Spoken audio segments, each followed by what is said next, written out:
Pendant lundi de Sainte-Agrève fut tué le sire Jacquemet Rieu de Plafailly, il est noble, de la paroisse de Chambon, nous sommes sur la commune du Chambon-Soulignan, au chemin du Roi, auprès maison de Montron, c'est une maison forte à Sainte-Agrève, là où j'habite, à Tort. Eh bien, le gars de la Sorbonne, quand il est resté presque une journée à étudier cette pierre, il a authentifié, mais le soir, il m'a téléphoné. Il m'a dit, il y a quelque chose qui cloche, j'ai fait une erreur de relevé. Parce qu'il y a une expression dans ce texte qui n'existait pas en 1529. Elle n'est apparue que 150 ans après. Donc c'est pas possible qu'elle soit écrite là. Eh bien, c'est le dernier mot du texte. Il doit y avoir écrit « au tort ». Mais allez voir votre gisant. Mais je dis « mais non, moi, il y a un moment que je le connais, il n'y a pas « au tort », il y a bien « à tort ». Eh bien, il n'y a pas eu le moyen de lui faire comprendre. Sur son étude, je peux vous la montrer, il a écrit « au tort » qui veut dire « au détour ».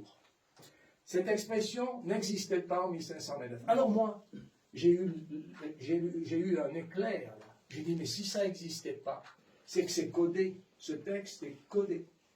Il est entièrement codé. Et alors là, je vais vous faire qu'un code qui est facile à comprendre. Si ce à tort n'existait pas, c'est que c'est un code.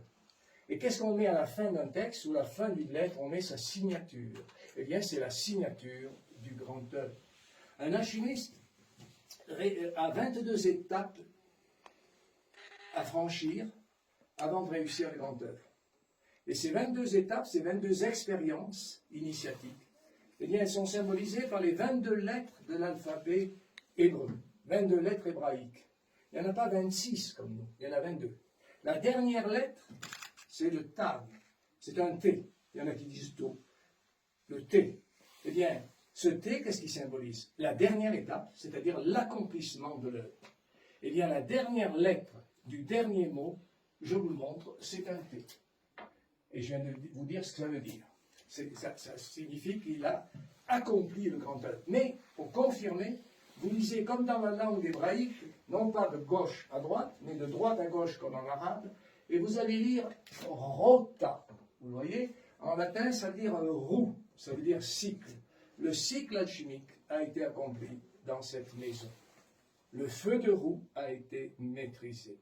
Voilà. Et donc, je suis allé voir le sourcier et il m'a dit, vous en avez mis un moment pour voir ça. Mais il m'a ajouté, rota, c'est les 4 éléments. Alors, dans le langage des oiseaux, vous savez, ils utilisent ce qu'on appelle le langage des oiseaux. Eh bien, c'est facile. R, c'est l'air. O, c'est l'eau. Le T, c'est la terre, et A, c'est Ani, ou Igné, le feu. Et T, c'est la quintessence, qui est représentée par un T, comme la terre d'ailleurs. La terre, c'est l'élément le plus dense, le plus solide. Et sur ce gisant, je vous ai dit qu'il est partagé en 5 rectangles, qui symbolisent la terre, l'eau, le feu, l'air, etc. Alors là, voyez.